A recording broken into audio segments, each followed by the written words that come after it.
চাণক্যৰ মতে শত্ৰু, ঋণ আৰু ৰোগক সৰু ভাবিব নেলাগে।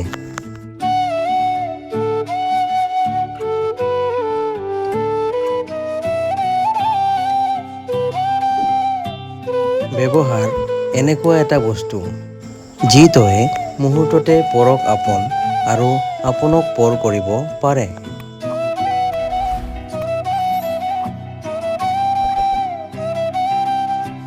পাপ শৰীৰৰ পৰা নহয়, মনৰ পৰা সৃষ্টি হয়। যিমানে গংগা স্নান নকৰা কিয়, গংগাৰ পানীয়ে শৰীৰহে পৰিষ্কাৰ কৰে, মানসিকতা নহয়।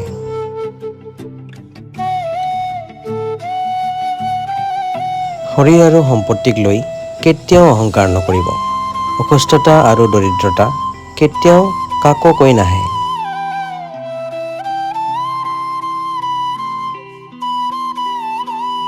আটাইতকৈ মূল্যৱান সম্পদ হৈছে জ্ঞান, আটাইতকৈ শক্তিশালী অস্ত্ৰ হৈছে ধৈৰ্য, আটাইতকৈ ভাল ঔষধ হৈছে হাঁহি, আটাইতকৈ শ্ৰেষ্ঠ নিৰাপত্তা হৈছে বিশ্বাস।